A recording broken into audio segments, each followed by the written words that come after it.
Shalom, shalom, shalom semuanya. Puji Tuhan, hari ini kita masih bertemu kembali dalam program Woman Ministry bersama Shema Adonai. Luar biasa, kita bisa bertemu dalam keadaan diberkati oleh Tuhan tentunya. Oleh karena itu, kita patut bersyukur dan saya berharap hari ini kita penuh semangat. Oke, selamat bergabung para perempuan-perempuan hebat dan mungkin ada para pria yang luar biasa juga yang sudah hadir dalam program ini. Pastikan kita semua mengikutinya hingga selesai. Dan tentunya kita akan mengawali program ini dengan doa dan mohon kesediaan Ibu Kartika untuk memimpin kita di dalam doa. Silakan Ibu Kartika. Terima kasih. Mari kita bersatu dalam doa. Bapa di sorga, kami anak-anak-Mu datang di hadirat-Mu Tuhan di pagi hari di waktu Indonesia, malam hari di waktu Amerika Tuhan, dan pagi uh, subuh Tuhan di Eropa ya Tuhan. Bapa, kami berkumpul bersama Tuhan. Kami mau sehati Tuhan Yesus untuk memuji, menyembah Engkau, dan bahkan kami akan mendengarkan sabda firman-Mu yang akan disampaikan oleh Ibu Pendeta Susan Grace Sumila Tuhan.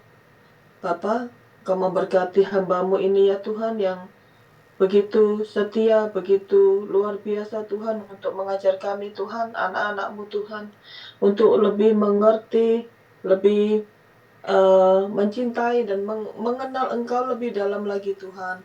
Terutama di kami mau belajar tentang pola 3 generasi part yang kedua saat ini ya Tuhan. Untuk kami diajar bagaimana kami harus bagaimana kami bisa mengajarkan kepada anak-anak generasi-generasi muda Tuhan. Generasi-generasi milenial, generasi Gen Z Tuhan. Tuhan, beri kami hikmat melalui pengajaran ini yang akan disampaikan oleh Ibu Grace ini Tuhan, supaya pengajaran ini Tuhan sangat bermanfaat buat kami, bagaimana kami sebagai orang tua, kami yang mempunyai anak, yang ataupun kami yang akan berencana untuk mempunyai anak Tuhan, bagaimana kami menjadi parenting yang baik ya Tuhan.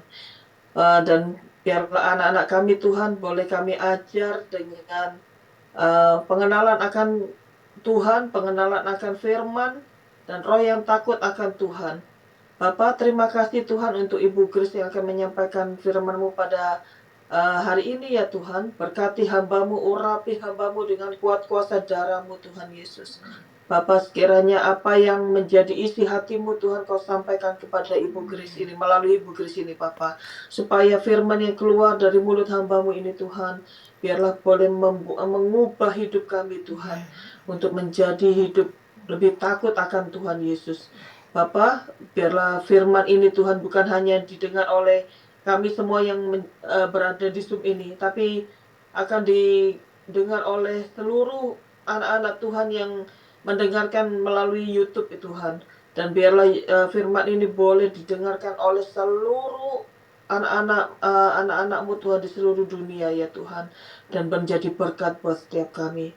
Bapa, berkati keluarga hamba-Mu ini ya Tuhan, Ibu Grace, suami dan anak-anak mereka Tuhan, pelayanan mereka, pekerjaan mereka Tuhan, rumah tangga mereka Tuhan, Tuhan berkati. Bapak, kami juga berdoa untuk para moderator Tuhan, Ibu Deborah Kristi Tuhan, Tuhan berkati Ibu Deborah, berkati nanti pendoa syafaat, berkati pemusik Tuhan, berkati teman-teman kami yang melayani di belakang layar.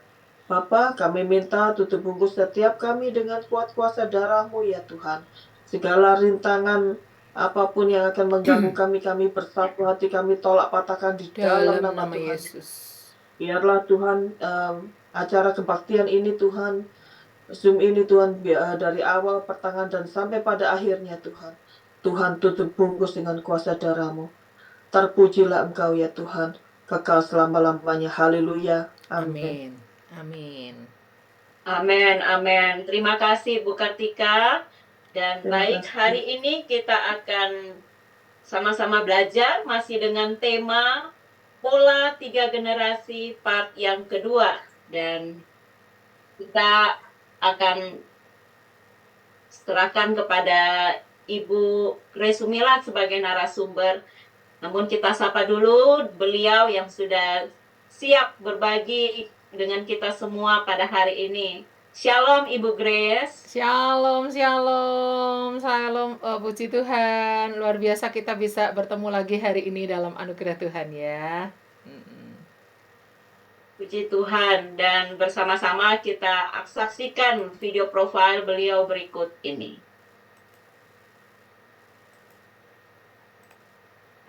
Shalom semuanya, selamat berjumpa kembali dengan Shema Adonai dalam channel YouTube Cahaya Firman. Dan pada kesempatan kali ini, kita akan berkenalan dengan pembicara kita, yaitu Ibu Susan Grace Hadasah Sumilat dari Yayasan Genius Secara Alkitab. Mari kita mengenal beliau lebih jauh. Susan Grace Hadasah Sumilat, sarjana musik gereja.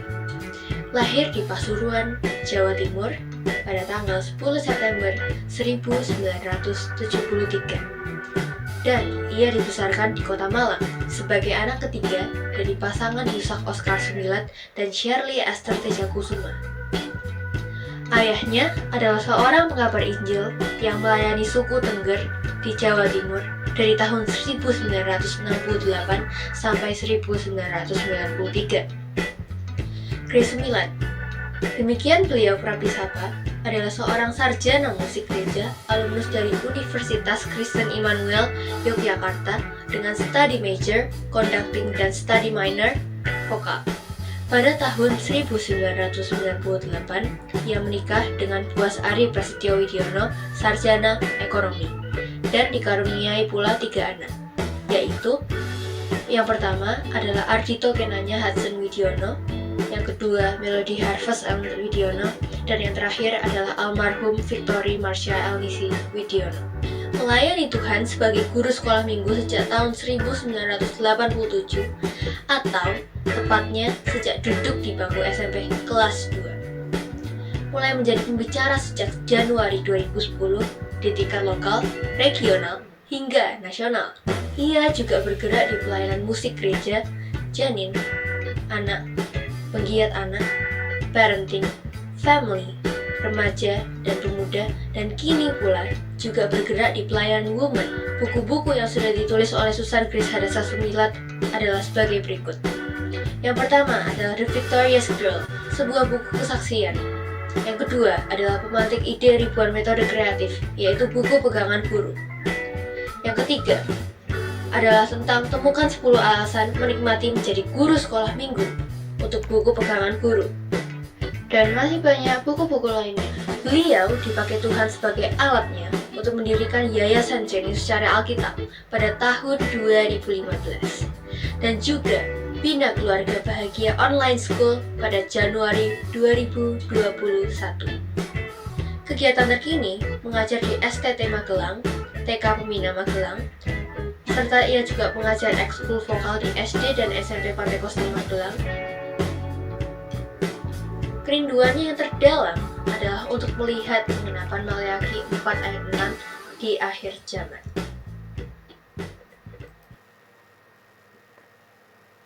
Ya, itulah profil narasumber kita hari ini, Ibu Grace Sumilat.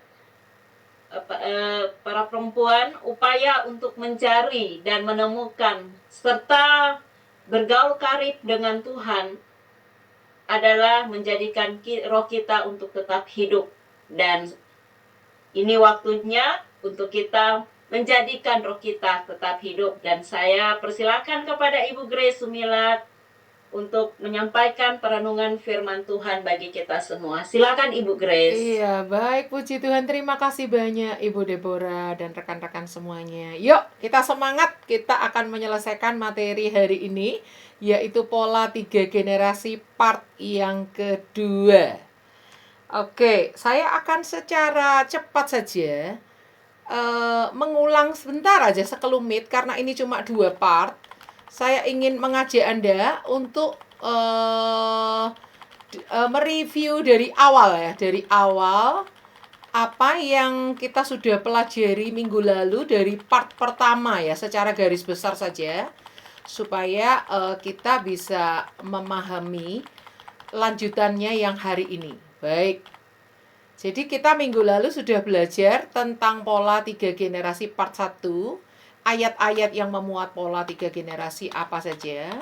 Setelah itu kita tahu bahwa di 2 Timotius 2 ayat 2 ini ternyata pola 3 generasi nggak hanya berlaku di keluarga inti, juga berlaku di keluarga rohani.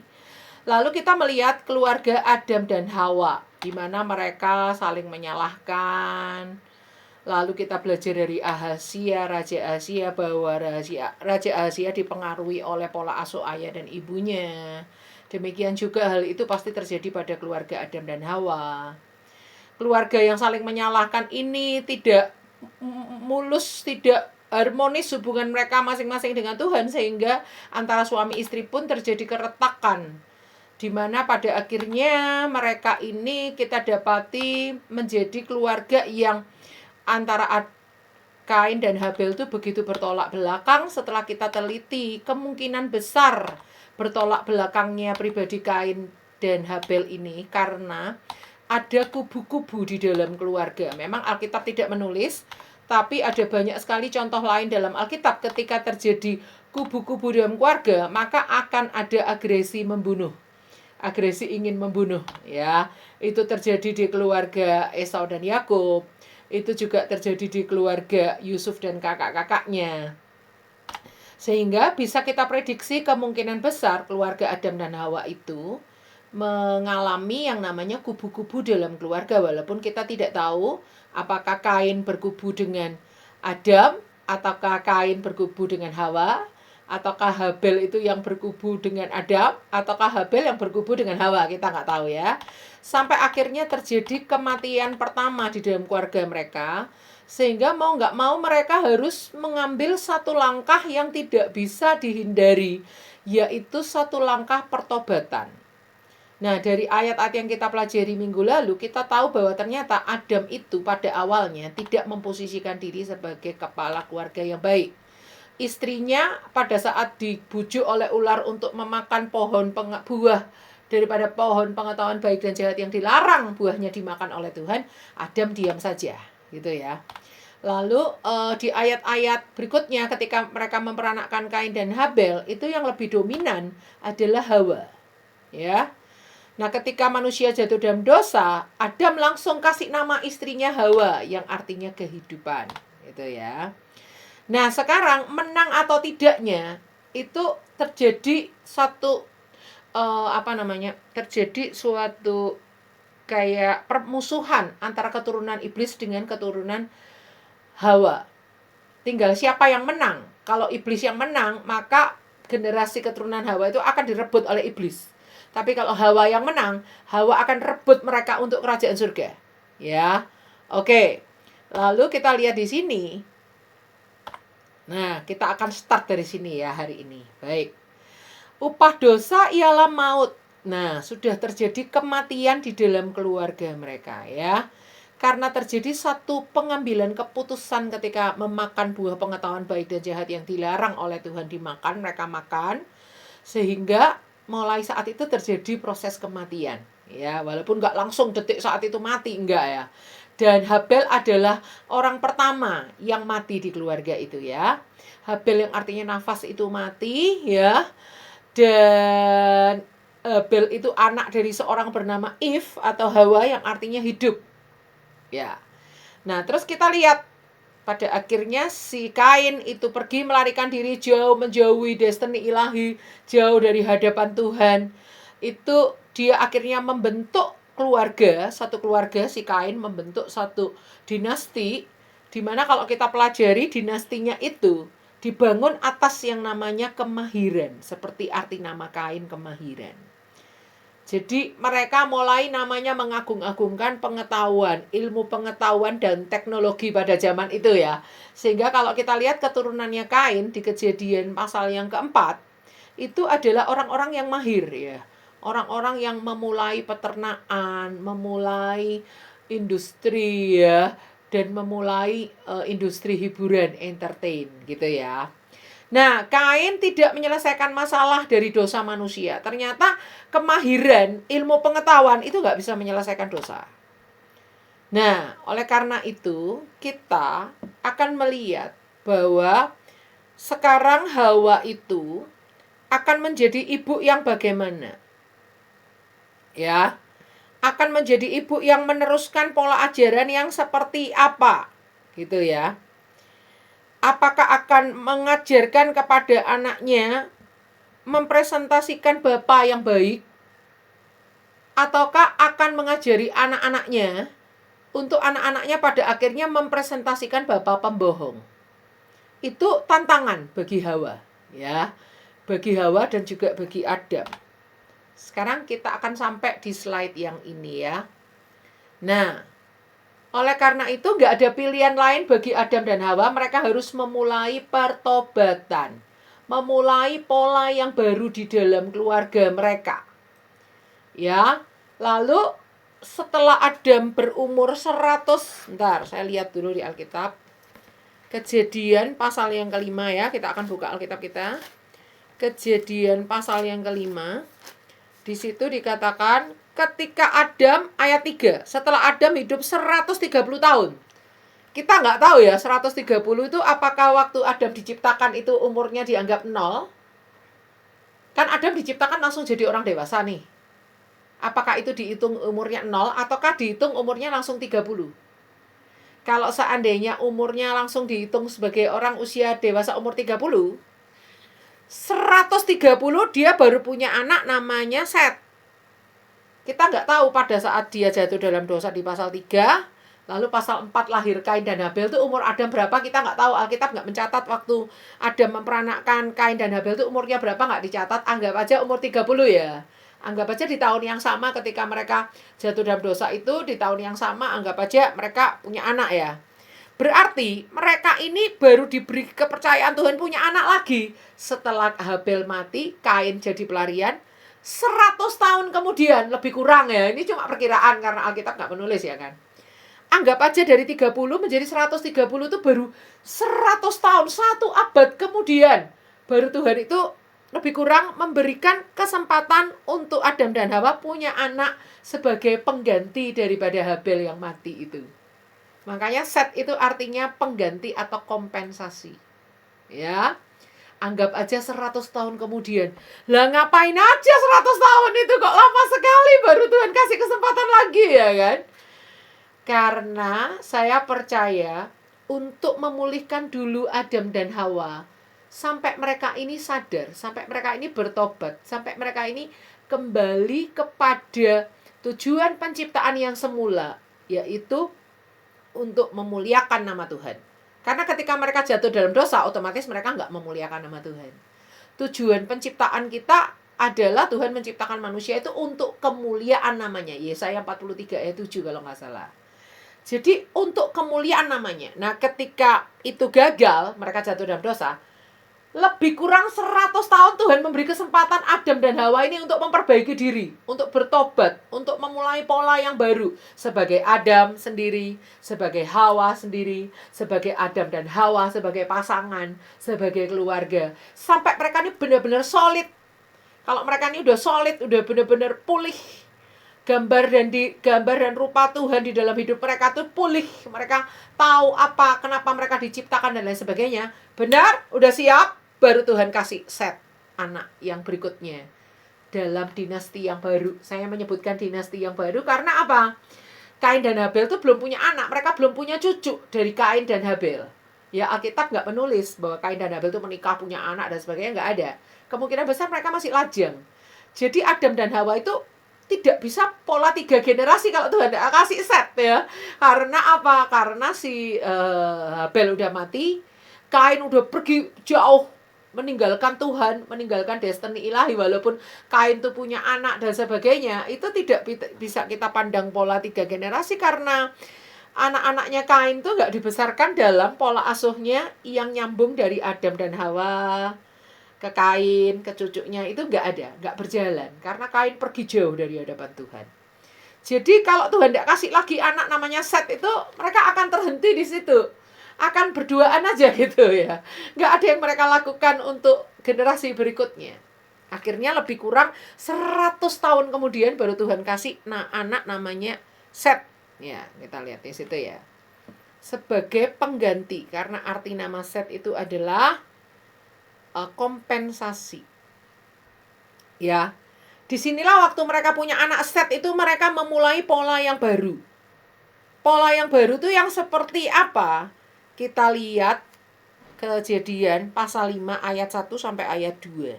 Inilah daftar keturunan Adam pada waktu manusia itu diciptakan oleh Allah. Dibuatnyalah dia menurut rupa Allah. Loh, ini kan ayat kayak gini sudah muncul di Kejadian pasal 1 dan pasal 2. Sudah jelas berkali-kali disebutkan Adam dan Hawa itu diciptakan serupa dan segambar dengan Allah. Tapi di Kejadian pasal 5 ditulis lagi. Karena apa? Karena di Kejadian pasal 5 ini akan muncul dinasti yang baru atau anak keturunannya Adam dan Hawa yang dibesarkan, diasuh, diajar, dididik dalam pola yang baru. Oleh karena itu ditulis, inilah daftar keturunan Adam.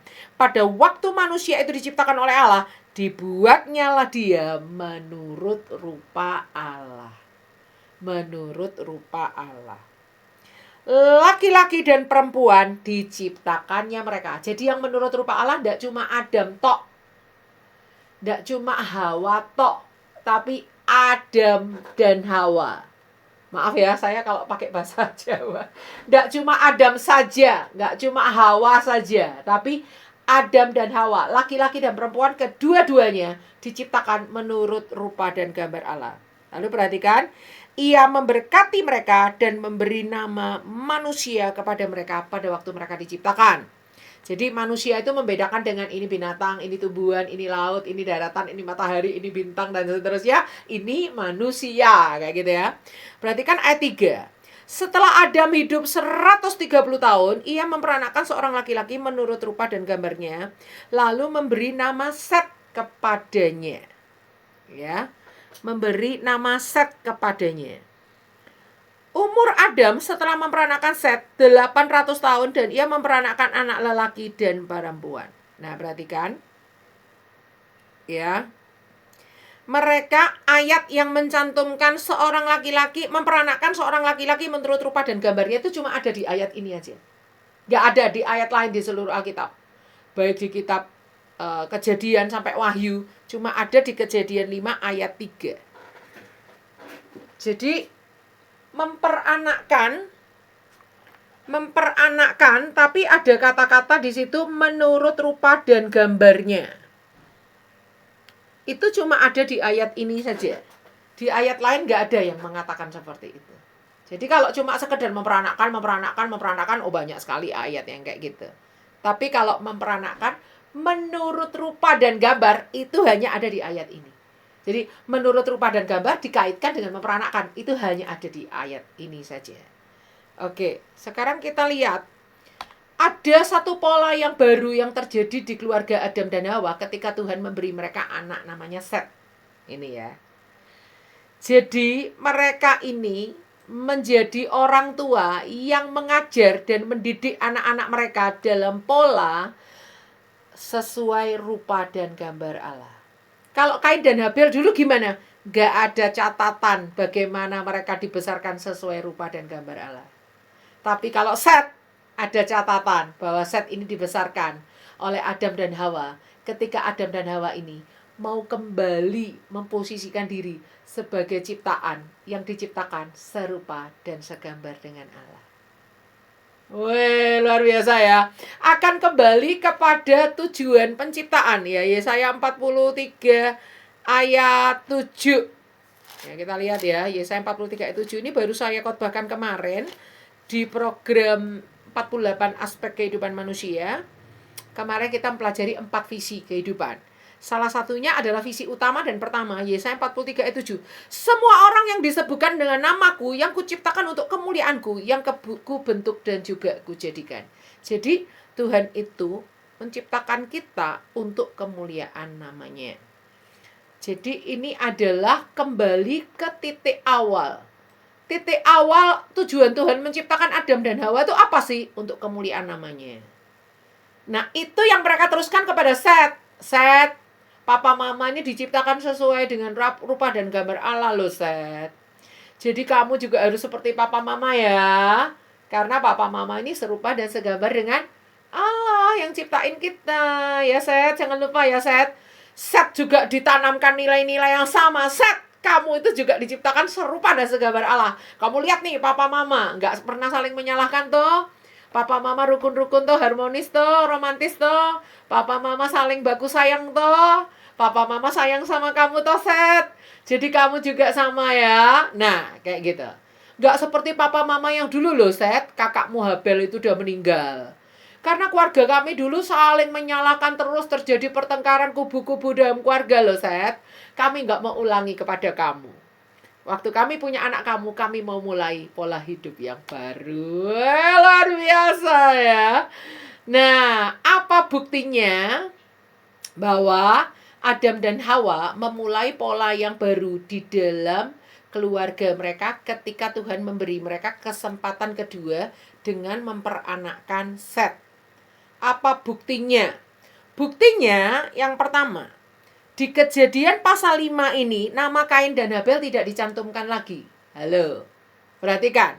Kejadian pasal 5 itu kan isinya silsilah ya. Habis Adam, Set punya anak lagi, Enos punya anak lagi, Kenan punya anak lagi, Mahalaleel, dan seterusnya sampai ke Nuh, sampai ke Sem, Ham, dan Yafet. Nama Kain dan Habel ada nggak? Nggak ada. Nama Kain dan Habel nggak dicantum di situ. Kenapa?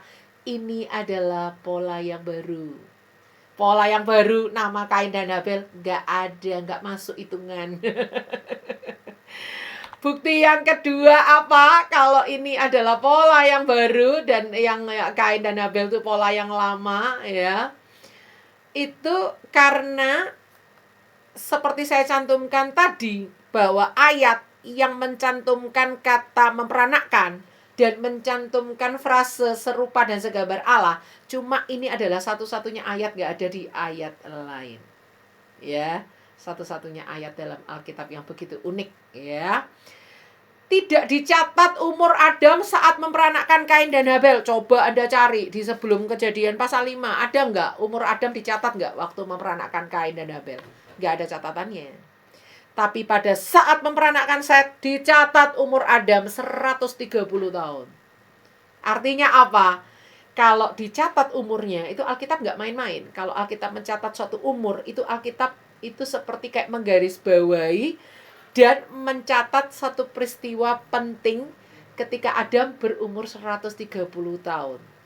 Tapi ketika memperanakkan Kain dan Habel, nggak ada dicatat umur Adam berapa, nggak ada. Karena itu apa? Pola lama. Ini pola baru. Makanya umur Adam dicatat pada saat memperanakkan Set. Umurnya berapa? 130 tahun. Ya, luar biasa ya. Berikutnya buktinya apa? Ya, kita lihat di sini tidak ada lagi dominasi Hawa. Tadi kita pelajari ya, minggu lalu kita pelajari bahwa di Kejadian pasal 4 dikatakan manusia bersetubuh dengan Hawa. Nama Adam nggak muncul, cuma disebut manusia itu. Terus tidak dikatakan Adam memperanakkan Kain dan Habel, tapi dikatakan Hawa mengandung dan melahirkan. Jadi di situ yang lebih dominan Hawa. Tapi di Kejadian pasal 5 ini beda. Nama Adam disebut dan tidak dikatakan Hawa mengandung dan melahirkan, tapi dikatakan Adam memperanakkan gitu ya. Artinya di sini kembali ke posisi semula. Hawa memposisikan diri sebagai istri, sebagai penolong. Dia mengurangi dominasinya, dia tidak mendominasi lagi seperti dulu. Adam kembali kepada posisinya dia sebagai seorang suami, sebagai seorang kepala, sebagai seorang imam. Dia harus menonjol, dia harus memimpin, ya kan? Makanya di Kejadian 5 ayat 3 ini menunjukkan bahwa pola mereka ini sudah kembali seperti pola yang dirancang oleh Tuhan. Istri memposisikan diri sebagai penolong, sebagai tunduk, yang tunduk pada suami, bukan merongrong dan menanduk. Penolong dan tunduk, jangan merongrong dan menanduk. Sedangkan suami memposisikan diri sebagai kepala, sebagai pemimpin, sebagai imam. Wah, luar biasa ya. Disitulah pola segitiga mereka berjalan. Suami kembali ke rupa dan gambar Allah. istri kembali ke rupa dan gambar Allah, lalu mereka keintiman mereka masing-masing dengan Tuhan membuat segitiga itu bertemu di bawah. Pola segitiga ini harus ada dalam hidup kita. Antara saya dengan suami saya harus ada Tuhan di tengah-tengah kami. Sebagai pemimpin, sebagai penengah, sebagai yang hadir, sebagai yang mengurapi, sebagai yang memberi hikmat, sebagai yang memberi supply, yang memberi segalanya. Wow. Nah, sekarang kita lihat ya apa yang terjadi dengan Adam, Hawa, dan Set. Tadinya keluarga mereka tidak menghadirkan Tuhan, sekarang menghadirkan Tuhan. Dari mana kita bisa tahu bahwa mereka ini menghadirkan Tuhan? Dari Set ketika terus bertumbuh, punya anak namanya Enos. Enos dididik bertumbuh. Enos inilah yang mempelopori praise and worship pada zamannya. Itu sudah saya jelaskan minggu lalu, saya ulangi lagi Kejadian 4 ayat 26. Lahirlah seorang anak laki-laki bagi Set juga, dan anak itu dinamainya Enos. Waktu itulah, maksudnya waktu di zaman Enos itulah, orang mulai memanggil nama Tuhan. Artinya Enos inilah pelopor daripada orang-orang di zamannya untuk mulai memanggil nama Tuhan. Artinya Adam dan Hawa yang mungkin kehidupan sebelumnya itu suam-suam kuku, sekarang ini mulai menghadirkan Tuhan. Sampai cucunya begitu tergila-gila dengan Tuhan. Sampai cucunya yang namanya Enos ini menjadi orang yang mempelopori ibadah korporat pertama di dunia. Pendeta pertama di dunia itu adalah cucunya Adam yang namanya Enos ini. Wah, luar biasa ya. Mereka mulai menghadirkan takut akan Tuhan seperti doa Ibu Kartika tadi di awal. Mereka mulai saling menghargai, saling memuji, enggak yang saling menyalahkan lagi seperti dulu kubu-kubu dalam keluarga. Mulai saling mengampuni, mulai saling memperhatikan, enggak saling menyalahkan lagi. Mulai saling memberikan dorongan, enggak ada iri hati dan dengki seperti yang mana terjadi pada Kain dan Habel. Jadi mereka belajar dari pengalaman pahit masa lalu, memperbaiki dengan pertobatan di pola asuh yang baru, pola keluarga yang baru. Wow, pola asuh dari keluarga yang baru ini keluarga yang sudah dipulihkan. Itu dihargai dan diperhitungkan oleh Tuhan. Makanya umur Adam dicatat pada saat memperanakan Set. Ya.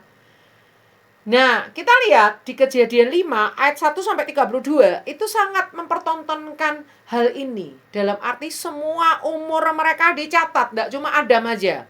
Set itu waktu memperanakan Enos umurnya berapa, atau dia hidup masih berapa tahun lagi, waktu dia mati umur berapa. Lalu anaknya Enos namanya Kenan juga gitu, semua dicatat. Umur-umurnya, umur berapa mereka memperanakkan, mereka hidup lagi sampai umur berapa, itu semua dicatat di dalam Alkitab. Artinya pola yang baru ini diperhitungkan oleh Tuhan. Dalam catatannya Tuhan, angka-angka umur-umur itu penting dicatat oleh Tuhan, gitu ya. Nah, kita lihat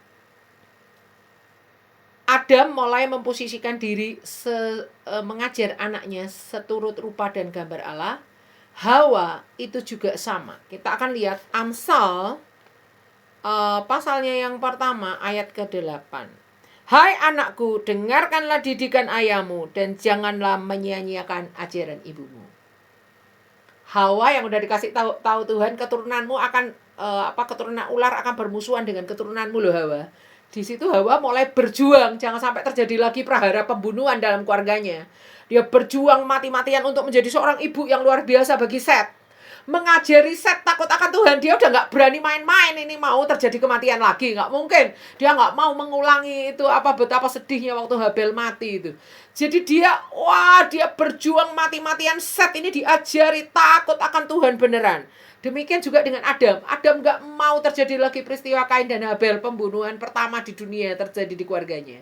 Jadi Adam mendidik Set habis-habisan, mengajar dan mendidik Set habis-habisan, supaya Set ini punya rasa takut akan Tuhan. Wah, luar biasa. Hasilnya, kita akan lihat hasilnya. Ya, saya minta kesediaan Ibu Deborah untuk membaca yang saya laserkan ini ya. Silakan Bu. Set bertumbuh berbeda. Set bertumbuh berbeda, nggak sama dengan Kain dan Habel. Pola asuh papa mamanya sekarang beda. Silakan dilanjutkan Bu. Set menjadi ayah yang berbeda bagi Enos. Dia pada saat Set udah dewasa, dia jadi ayah yang berbeda buat Enos. Jadi ayah yang gak main-main. Karena dia sering diceritain papa mamanya. Kakakmu dulu yang namanya Habel udah mati, udah dikubur. Kamu gak kenal kan sama kakakmu namanya Habel. Itu dibunuh sama kakakmu lagi yang namanya Kain. Lah sekarang Kain mana mah? Kain udah pergi lari jauh dari hadapan Tuhan. Gak bisa lagi papa mama jangkau. Sekarang cuma ada kamu yang papa mama persiapkan. Terus gimana papa mama? Besok kalau kamu jadi papa, kamu harus ingat baik-baik ya. Nggak boleh ada kubu-kubu dalam keluarga. Nggak boleh ada saling menyalahkan. Kamu harus saling menyayangi istrimu, anak-anakmu, didik yang baik mereka ya. Iya pak, iya mah. Dia kelak menjadi seorang ayah. Dia menjadi ayah yang luar biasa bagi Enos. Lanjut bu. Enos sang pelopor untuk memanggil nama Tuhan pada zamannya. Udah kita baca ayatnya tadi ya. Terus bu. Lingkungan, di tengah-tengah lingkungan masyarakat, Kain yang jahat. Jadi Kain itu udah beranak pinak. Bayangkan umurnya Adam udah 130 baru punya anak. Set kok. Ya kan? Set dewasa jadi ayah baru punya anak namanya Enos. Enos memanggil orang-orang untuk menyerukan nama Tuhan. Ibadah korporat pertama. Siapa yang diajak sama Enos ibadah? Ya salah satunya masyarakat keturunannya Kain. Masyarakat keturunannya Kain udah beranak pinak itu diajak sama Enos, ayo kita bertobat, ayo kita serukan nama Tuhan, ayo kita kembali kepada sasaran penciptaan. Kita ini diciptakan untuk memuliakan nama Tuhan loh. Kayak gitu. Kayak gitu ya. Jadi Enos ini pendeta. Siapa jemaatnya? Salah satunya ya mungkin keturunannya Kain yang udah beranak pinak ini, yang dididik dengan oleh Kain, nenek moyang mereka yang gak takut akan Tuhan. Ini adalah hasil dari pola 3 generasi, yaitu membangkitkan satu generasi yang bangkit untuk menjadi pembaharu, untuk membawa transformasi, untuk membawa suatu perubahan, untuk masyarakat bisa balik menjadi masyarakat yang takut akan Tuhan. Hasil pola 3 generasi itu kayak gitu. Adam dan Hawa mempersiapkan Set, Set mempersiapkan Enos. 3 generasi ya, Adam, Set, Enos. Generasi ketiganya yaitu Enos bangkit menjadi pelopor praise and worship atau ibadah korporat pertama di dunia. Wah, luar biasa. Hasilnya apa? Silakan dibaca lagi Bu Heni, tolong. Saya ya. Oh, Bu Heni. sorry, maksud saya Bu Deborah. Maaf Bu Heni. Oh Bu iya, Deborah. silakan. Iya, maaf. Silakan Bu Deborah, tolong dibacakan ini. Kemenangan melawan rencana kuasa gelap. Kejadian 3 ayat 5. Iya. Kuasa gelap itu kan iblis itu punya rencana ya, punya planning ya. Kejadian 3 ayat 5. Tetapi Allah mengetahui bahwa pada waktu kamu memakannya, matamu akan terbuka dan kamu akan menjadi seperti Allah, tahu tentang yang baik dan yang jahat. Artinya generasi pola 3 generasi dengan pola yang benar, suami menjadi kepala, suami menjadi imam, istri tunduk, istri enggak mendominasi, istri menjadi penolong, suami istri mempersiapkan anak-anak dengan baik, anak-anak bertumbuh dalam takut akan Tuhan. Itu semua rencana kuasa kegelapan itu hancur berantakan. Akhirnya yang menang perempuan atau ular? Yang menang adalah perempuan. Gitu. Yang menang adalah Hawa. Karena apa? Hawa nggak mau generasi Kain dan Habel itu terjadi lagi pada generasi berikutnya peristiwa pembunuhan itu. Lalu dia memutuskan untuk bangkit dalam pola yang benar. Dan pada akhirnya Enos ini terus turun sampai kepada keturunan Mesias. Coba kita lihat ya, Lukas pasalnya yang ketiga. Lukas pasalnya yang ketiga, kita lihat ayatnya yang ke-38. Anak Enos, anak Set, anak Adam, anak Allah. Saya ulangi ya. Anak Enos, anak Set, anak Adam, anak Allah. Jadi dalam silsilah kitab Lukas ini, silsilahnya naik ke atas. Biasa silsilah kalau dituliskan turun ke bawah ya. Adam memperanakkan Ishak, Ishak memperanakkan Yakub, Yakub memperanakkan Yehuda, Yehuda memperanakkan Peres. Terus gitu ya. Ini enggak, ini naik dari siapa? Dari ayat 23, ketika Yesus memulai pekerjaannya, ia berumur kira-kira 30 tahun dan menurut anggapan orang, ia adalah anak Yusuf, anak Eli, anak Matat, anak Lewi, anak Maki. Terus sampai di ayat 31, anak Nathan, anak Daud, anak Isai, anak Obed. Terus sampai ke Abraham. Abraham yaitu di ayat Abraham ya pasti sebelumnya ya. Anak Daud, anak Isai, anak Obed, anak Boas, anak Salmon, anak Nahason, anak Aminadab, anak Admin, anak Arni, anak Hezron, anak Peres, anak Yehuda, anak Yakub, anak Ishak, anak Abraham, anak Tera. Terus naik sampai ke anak Enos, anak Set, anak Adam, belum titik, anak Allah. Kenapa kok gak berhenti di Adam? Adam kan ya udah manusia pertama. Karena pola 3 generasi itu harus dari Tuhan ke Adam dan Hawa, diciptakan serupa gambar Allah. Adam dan Hawa ke Set. Set adalah cucunya Tuhan. Cucu generasi ya. Generasi pertama Adam, diciptakan serupa segambar Allah. Set. Lalu kalau Adam dihitung pertama, Set itu kedua. Generasi ketiganya siapa? Enos. Makanya anak Enos, anak Set, anak Adam, belum titik, anak Allah. Diciptakan karena Adam dan Hawa diciptakan serupa segambar dengan Allah. Luar biasa toh. Nah, kenapa ya Bu Grace kok silsilah di kitab Lukas ini mundur naik gitu? Karena begini ya, saya jelaskan agak menyimpang sedikit ini, tapi ini penting karena Anda akan tahu kenapa silsilah ini beda dengan silsilah yang lain. Jadi Yesus adalah anak Yusuf, betul ya? Papahnya Yesus secara hukum, walaupun bukan secara benih sperma, tapi secara hukum, itu begitu Yesus lahir, itu ada papahnya, ya. Akte kelahiran itu ada nama ayah, yaitu Yusuf, ya, karena Yusuf menikahi Maria. Anak Eli, nah Eli ini siapa? Eli ini namanya papahnya Maria, atau mertuanya Yusuf. Ya, saya punya mertua namanya Pak Doni.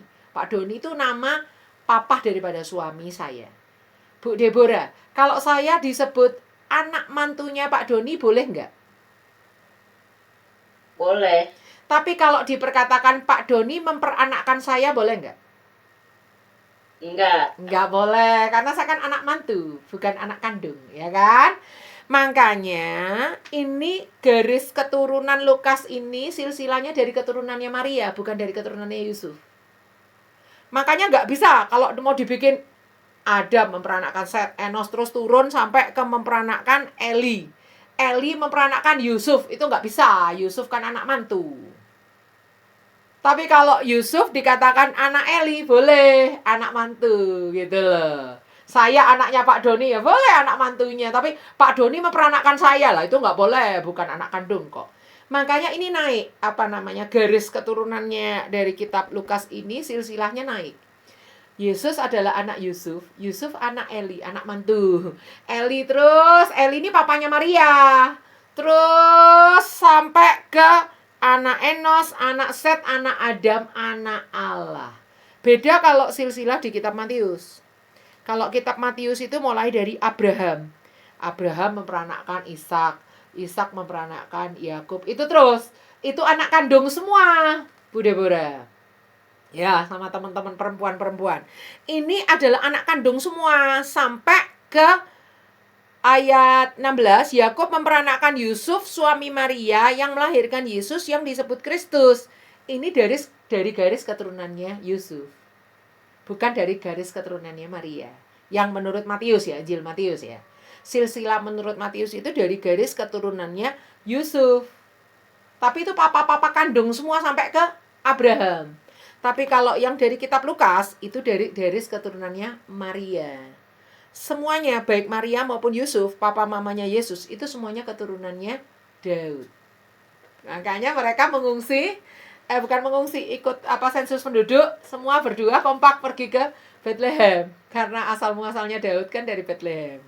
Gitu, ceritanya gitu ya. Baik, jadi kata terakhir dalam silsilah Yesus Kristus itu anak Allah. Kenapa? Karena pola 3 generasi harus seperti itu. Seandainya papa mama saya ini penyembah berhala. Saya adalah orang pertama dari garis keturunan mereka yang percaya Yesus Kristus. Misalnya kayak gitu. Enggak, kalau saya enggak. Orang tua saya pendeta ya. Orang tua saya pendeta. Nah, anggap aja papa mama saya itu penyembah berhala. Saya ini orang pertama, keturunan pertama. Nah, maka saya harus kembali ke rupa dan gambar Allah.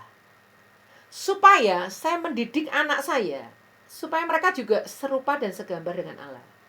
Sehingga nanti anak saya mendidik dan mengajar cucu saya serupa dan segambar Allah. Gitu terus.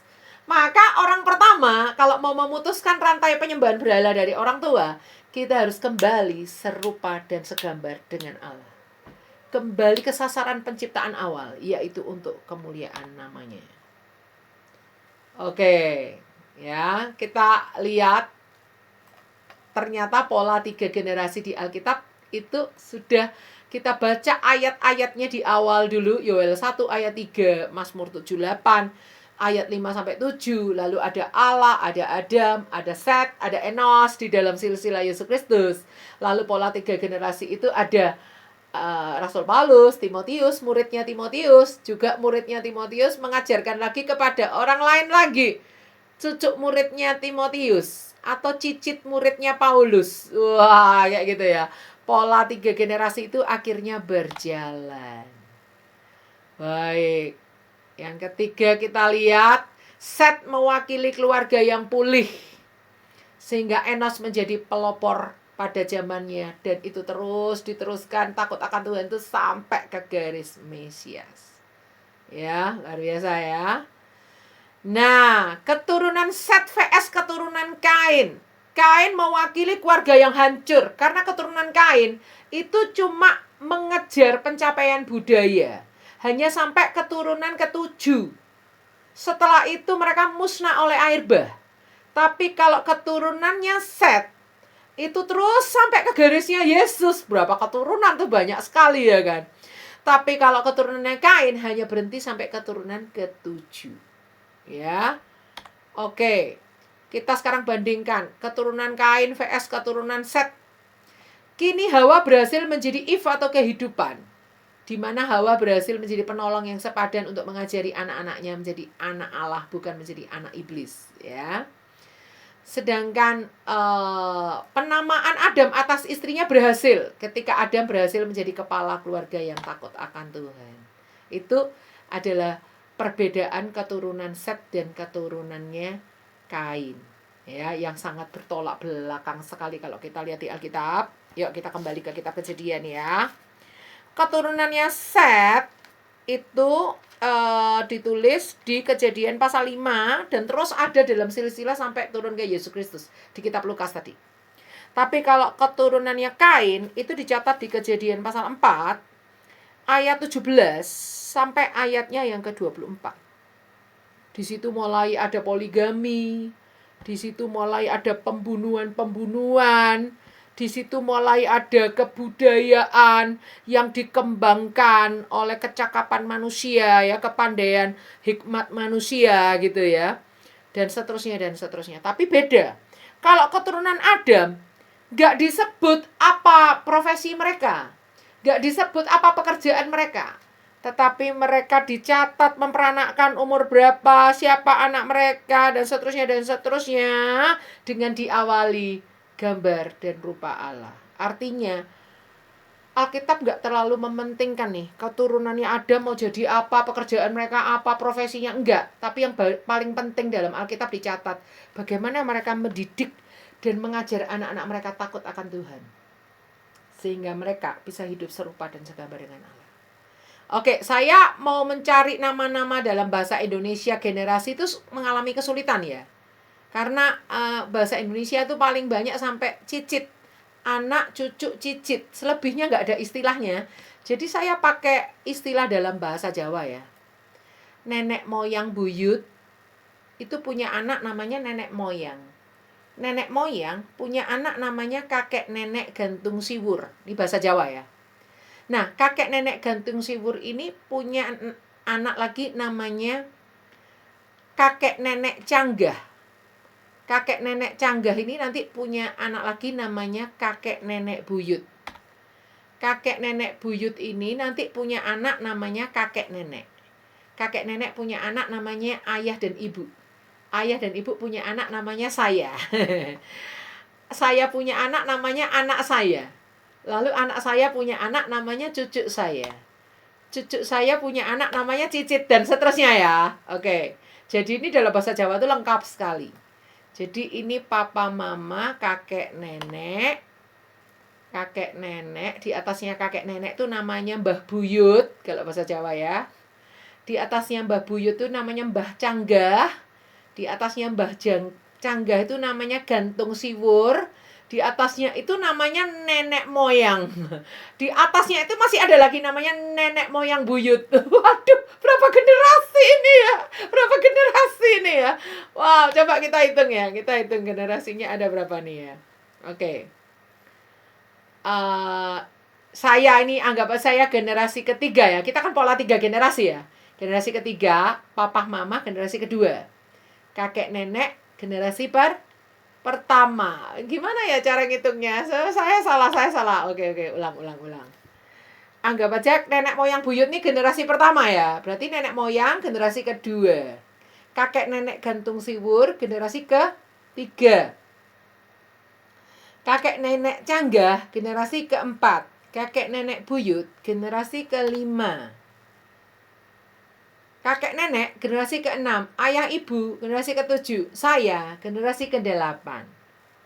Oh, sampai ke papa mama ini berarti 7 turunan ini. 7 turunan nih sampai ke saya 8. Anak saya 9, cucu saya 10. Wah, ini 10 generasi ya, keren banget ya. Saya masih kenal papa mama saya, jelas lah ya. Lalu kakek nenek dari mama saya nggak mengalami, kakek saya udah meninggal. Hanya nenek saya waktu saya kecil. Tapi waktu saya kecil akhirnya nenek saya meninggal juga. Kalau dari papa saya cuma sempat ketemu nenek saya juga. Kakek saya udah meninggal waktu saya lahir. Jadi apalagi kakek neneknya papa saya, kakek neneknya mama saya, lebih nggak kenal lagi ya kan. Jangankan 7 keturunan, 3, 4 di atas kita aja kita udah nggak kenal ya kan. Nah sekarang saya menggambarkan dari Alkitab dari usia-usia. Ini kan di Kejadian pasal 5 ditulis nih. Umur Adam setelah memperanakan Set 800 tahun dan ia memperanakan anak lelaki dan perempuan. Jadi Adam mencapai umur 930 tahun lalu ia mati. Jadi saya tulis Adam ini umurnya 930 tahun tuh sampai dia bisa mengalami pola 3 generasi sampai siapa aja gitu loh. Ini ya, saya tulis Adam itu Gen 1, Gen 2, Gen 3, Gen 4, Gen 5, generasi pertama terus sampai generasi ke-6, 7, 8, 9, 10. Ya. Generasi 10 itu adalah Sem, Ham, dan Yafet. Ya, kayak gitu ya. Jadi waktu Adam ini hidup, dia sempat memperanakkan Set. Set sempat jadi papa buat Enos, berarti ini cucunya Adam. Enos tuh punya anak lagi Kenan, ini berarti cicitnya Adam ya kan. Kenan punya anak Mahalaleel, ini Adam masih hidup. Mahalaleel punya anak Yared, itu Adam masih hidup. Punya anak Henok, Adam masih hidup. Punya anak Metusala, Adam masih hidup. Metusala punya anak Lamek, disitulah setelah itu Adam mati. Jadi Adam ini diberi Tuhan kesempatan bukan pola 3 generasi lagi, 8 generasi. Bayangkan itu. Bisa ngebayangin gak itu? Cuma tabel ini berbeda dengan yang dibuat yang lebih canggih ya. Ada Pak Abraham Park yang menulis buku Sejarah Penebusan tuh, wah gambarnya lebih keren gitu grafiknya. Ini zaman dulu saya belum kenal tentang pengajaran sejarah penebusan ini karena materi saya udah lama sekali. Materi saya ini udah mungkin umurnya 15 tahunan ini karena di awal-awal kegerakan CCA Tuhan kasih pola 3 generasi ini ke saya tahun 2010-an sekitaran ya. Sementara saya kenal sejarah penebusan tuh baru sekitar 3 atau 4 tahun yang lalu waktu saya mengikuti seminarnya di kota Malang ya kan.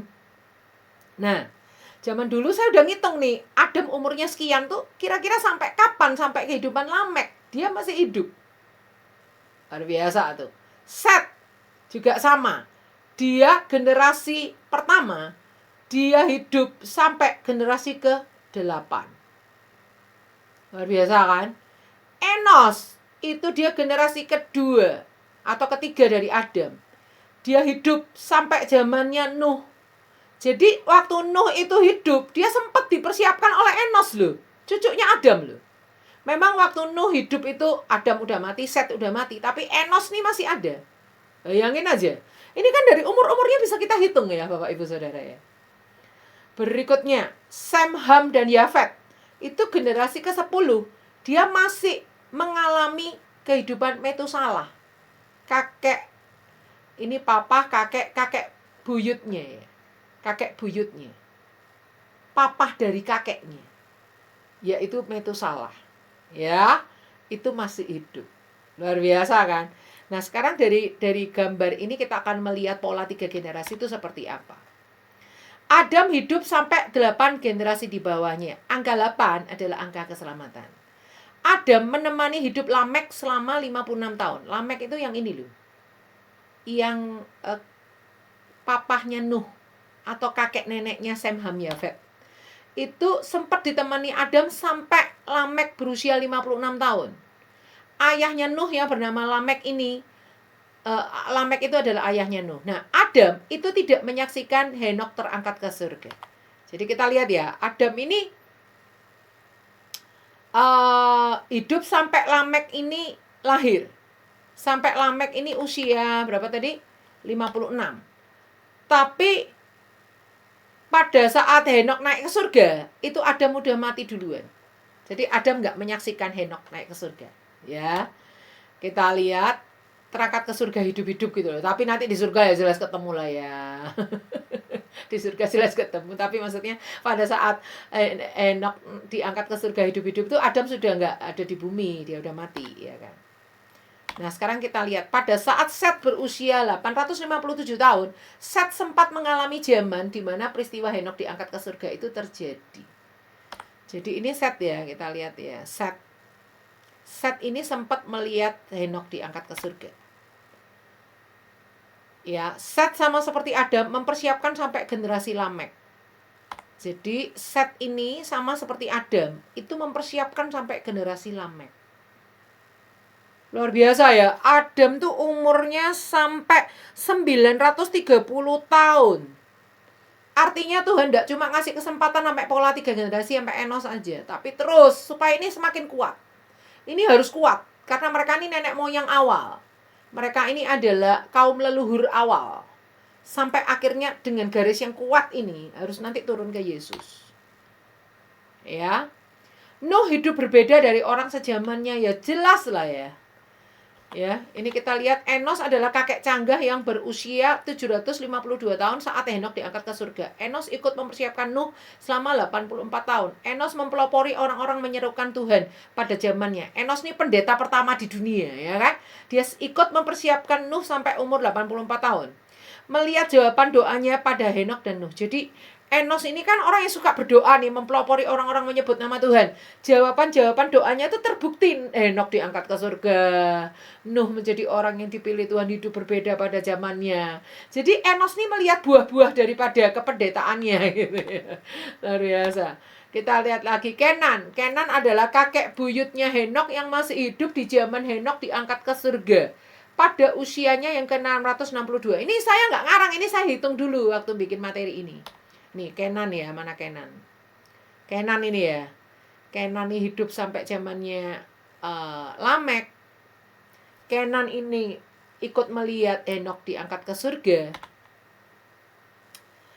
Dan Kenan adalah nenek moyang Nuh yang menemani Nuh selama 179 tahun. Jadi Kenan ini, mana tadi Kenan? Kenan ini sempat menemani Nuh sampai 179 tahun. Woi, luar biasa ya. Mahalaleel adalah kakeknya Henok yang hidup di zaman di mana Henok diangkat ke surga. Mana ya Mahalaleel? Ini ya, Mahalaleel ini ikut menyaksikan Henok diangkat ke surga. Lalu di usianya yang ke-592 tahun sebagai kakek gantung siwur buat Nuh. Ya, tadi istilah-istilah tadi udah kita pelajari ya. Kakek gantung siwurnya Nuh. Mahalaleel ini menemani Nuh selama 234 tahun. Nih, Mahalaleel ini menemani Nuh, ya menemani Nuh selama berapa? 234 tahun. Makanya nggak heran Nuh ini kakek moyangnya kayak begini kok. Dia didapati orang yang takut akan Tuhan, hidup bergaul dengan Tuhan. Dia ditemani Lamek, ditemani Metusalah, ditemani Yared, ditemani Mahalaleel, ditemani Kenan, ditemani Enos, pendeta pertama di dunia, bayangkan. Makanya Nuh itu nggak main-main, orang yang hidup bergaul dengan Tuhan. Berbeda pada orang sezamannya, ya kan. Yared adalah ayahnya Henok yang masih hidup di zaman di mana Henok diangkat ke surga. Yared adalah kakek canggah buat Nuh yang menemani Nuh selama 366 tahun. Nuh ini bukan orang sembarangan, ditemani Yared juga loh ini. Kakeknya Metusalah. Luar biasa kan? Henok sempat menjadi ayah buat Metusalah selama 300 tahun. Kita lihat ya. Henok, mana Henok? Henok sempat menjadi ayah buat Metusalah selama 300 tahun. Ini ya, Metusalah anaknya ya. Dia sempat menjadi ayah buat anaknya selama 300 tahun. Henok menjadi kakek buat Lamek selama 113 tahun. Henok tidak sempat menjadi kakek buyut buat Nuh. Kita lihat ya. Henok nih nggak sempat jadi kakek buyutnya Nuh. Dia udah keburu diangkat naik ke surga. Ya, tetapi Henok sempat mengalami pola 3 generasi ini. Jadi walaupun Henok itu diangkat naik ke surga, dia sempat mempersiapkan Metusalah, sempat mempersiapkan Lamek. Kalau Henok ini diangkat ke surga sebelum dia mempersiapkan Lamek, pola 3 generasinya terhenti dong. Tapi Henok ini diberi Tuhan kesempatan mempersiapkan Lamek setelah cukup waktunya, baru diangkat Tuhan naik ke surga. Artinya pola 3 generasi ini tetap terjadi di dalam hidup Henok, di mana dia mempersiapkan cucunya.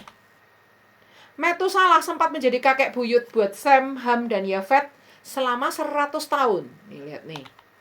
Metusalah itu sempat menjadi kakek buyut buat Sem, Ham, Yafet selama 100 tahun.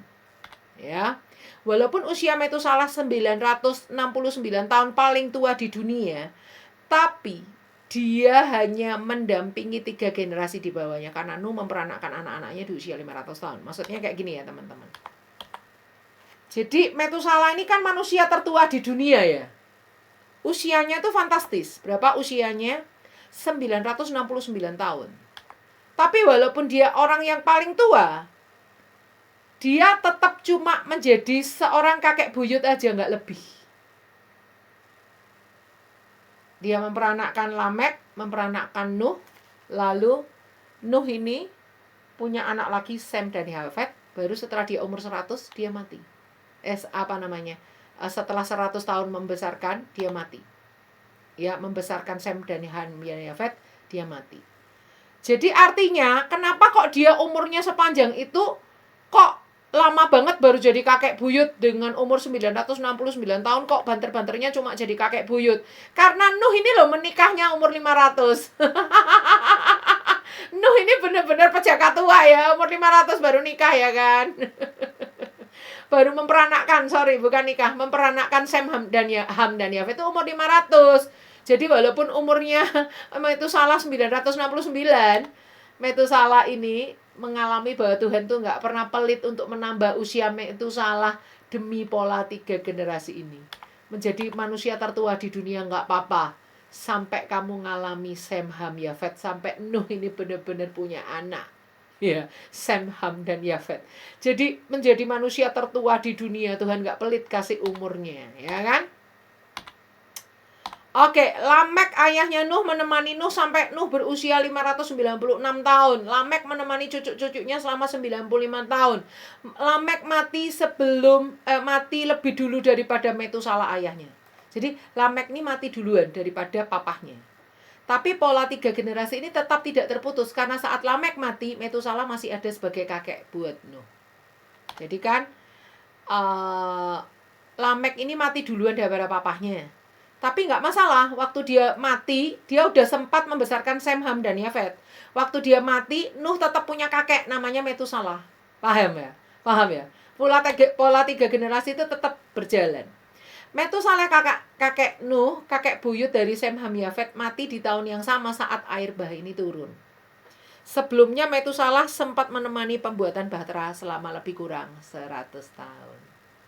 Lebih kurang ya ini, pastinya nggak jelas ya. Jadi Metusalah itu mati sebelum air bah itu turun. Luar biasa ya. Kesimpulan. Nah, kalau kita sekarang kembali ke Kejadian pasal 5, saya sedikit lagi selesai. Kesimpulan silsilah Adam.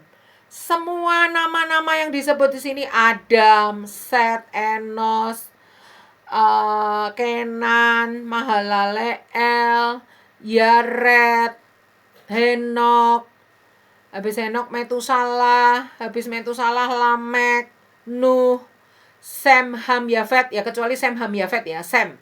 Itu semua nama anak sulung. Halo? Semua adalah nama anak sulung. Dan di dalam Kejadian pasal 5 ini ada terjadi pola 3 generasi. Enos itu sebagai pelopor diizinkan Tuhan hidup sampai di zaman Nuh. Enos sebagai pelopor pendeta pertama di dunia. Dia mengalami 7 generasi di bawahnya. 7 itu angka sempurna. Sesingkat-singkatnya hidupnya Henok, tetap dia mengalami pola 3 generasi menemani sampai cucunya. Sem, Ham, Yafet ditemani oleh 3 generasi di atasnya. Nuh adalah pribadi yang ditemani sampai 7 generasi di atasnya. Walaupun Nuh tidak sempat ditimbang oleh Henok, namun pola 3 generasi ini tetap berjalan terus. Generasi yang jahat semakin jahat, yaitu keturunannya Kain. Tetapi dengan pola 3 generasi, generasi kudus semakin kudus. Ada bakat Adam, yaitu nature smart, turun sampai generasi ke-7, generasi Nuh. Adam itu kan nature smart ya, dia itu memberi nama binatang-binatang. Tuhan kasih PR sama dia, memberi nama-nama binatang, dia lakukan memberi nama binatang. Dan kita lihat Nuh itu juga nature smart, karena dia harus tahu makanan-makanan binatang-binatang itu, dia harus siapkan makanan mereka selama ada di bahtera ya. Itu juga kalau nggak nature smart nggak bisa. Bagaimana cara menjinakkan binatang-binatang liar ini ya kan? Itu kan nggak mudah ya. Itu Nuh itu mendapat warisan kecerdasan alam dari Adam. Oke. Mari kita jadikan pola 3 generasi, jangan sampai kita kehilangan generasi. Kenapa ada gereja Kolose, Filipi, Tesalonika, Korintus, Efesus, sekarang gereja-gereja itu nggak ada lagi? Karena kehilangan generasi. Mengapa gereja-gereja di Belanda, di Spanyol, di Australia itu dijual, dijadikan bar, jadikan hotel, jadikan rumah makan? Karena kehilangan generasi. Mengapa setelah ada kitab Yosua, kenapa ada kitab Hakim-Hakim? Hakim-hakim mati, mereka menyembah berhala lagi. Tuhan bangkitkan hakim-hakim berikutnya. Setelah hakim-hakim mati, berhala lagi. Terus kayak gitu. Karena kehilangan generasi. Kenapa setelah ada Daud, ada Absalom? Karena kehilangan generasi. Ayo, kita mau dirikan mesbah keluarga, bawa anak-anak kita ke sekolah minggu. Dirikan sekolah-sekolah Kristen. Buat di gereja Anda itu bulan keluarga. Agendakan gereja Anda mempunyai konseling keluarga. Dan bikin retreat family camp dan seterusnya. Ya. Dirikan mesbah keluarga dan seterusnya. Supaya keluarga-keluarga di gereja kita itu terus menjalankan pola 3 generasi. Nah, teman-teman saya dorong, ayo ikuti kelas sejarah penebusan tuh bagus banget. Shema Adonai ini bagus banget. Bikin kelas sejarah penebusan. Anda nanti, Bu Heni nanti akan bantu jelaskan bagaimana cara mencarinya di channel YouTube Cahaya Firman. Saya juga belajar itu, Bapak Ibu Saudara. Dan itu bagus banget. Itu mempelajari semua silsilah di dalam Alkitab. Sampai turun kepada silsilah Yesus. Itu pemerasan zaman. Jadi zaman ini kalau diperas, itu menghasilkan nama-nama dari silsilah-silsilah ini. Kita mempelajari nama silsilah-silsilah ini, kita sama dengan mempelajari ratusan tahun dengan arti-arti nama dan bagaimana Tuhan bekerja dari generasi ke generasi untuk mempersiapkan karya salib Yesus. Seperti itu, Bu Deborah, materi kita hari ini. Ya, puji Tuhan, saya percaya setiap kita yang hadir hari ini diberkati oleh materi yang disampaikan oleh Ibu Grace. Dan saya akan memberikan kesempatan bagi kita semua yang mungkin akan menyampaikan pertanyaan. Namun sebelumnya kita akan mendengarkan kegiatan dari Shema Adonai berikut ini, dan kegiatan ini akan disampaikan oleh Ibu Heni. Silakan Ibu Heni. Ya, baik. Terima kasih Bu Deborah. Baik, pada malam hari ini hari Sabtu di Indonesia, jam 19 WIB, ada pengajaran dari Ibu Evangelis Deborah Anggraini Sutanto. Dia akan mengangkat tema lahir dari air dan roh. Nah, moderatornya itu adalah Ibu Aling. Jangan lupa malam hari ini dengarkan pengajaran beliau. Beliau sangat-sangat diberkati sekali ya. Pengurapan juga terasa banget. Setiap waktu dia mengajarkan, dia menguraikan firman Tuhan yang luar biasa. Kemudian setelah itu jam 21 WIB. Nah, Bapak Evangelis Dr. Ferry Hermawan Winoto akan mengajarkan tentang Berseba dari kata dasar Ibrani. Nanti yang akan menjadi moderatornya itu adalah Ibu Christine, jam 21 WIB. Bapak Ibu yang sudah pernah mengikuti, sangat senang sekali, dan jangan lupa beliau akan kembali mengajar pada malam hari ini ya. Kemudian di besok hari Minggu, kami setiap hari Minggu ada ibadah online Shema Adonai. Yang melayani khotbah adalah Bapak Pendeta Daniel Krisno. Dia mengangkat tema migrasi. Saya akan memimpin dalam liturgisnya, dan kemudian Ibu Grace Sumilat akan mengangkat pujian penyembahan melalui live song. Jadi Bapak Ibu, kami mengundang pada hari Minggu 5 Mei tahun 2024 jam 19 WIB. Mari bergabung bersama kami. Apabila Bapak Ibu ada di channel-channel lain selain channel Cahaya Firman, tentu Anda tidak akan bisa mengikutinya. Jadi harus mengikutinya di Cahaya Firman ya. Kemudian sebulan satu kali ada pengajaran sejarah penebusan. Maaf, tenggorokan saya sedikit. Nah, Bapak Ibu Alida akan mengajarkan pengajaran di buku sejarah penebusan jilid yang ketiga, buku seri ketiga. Sekarang minggu besok ini sudah part kedua mengenai sejarah zaman hakim-hakim.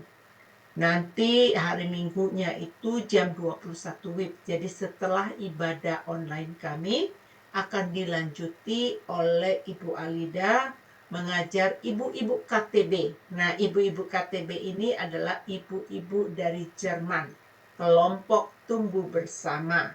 Dan selanjutnya Bapak Ibu, renungan pagi Shema Adonai setiap hari Senin sampai hari Sabtu dilayani oleh hamba-hamba Tuhan yang sangat memberkati. Sekali lagi saya mau katakan bahwa renungan pagi Shema Adonai dan juga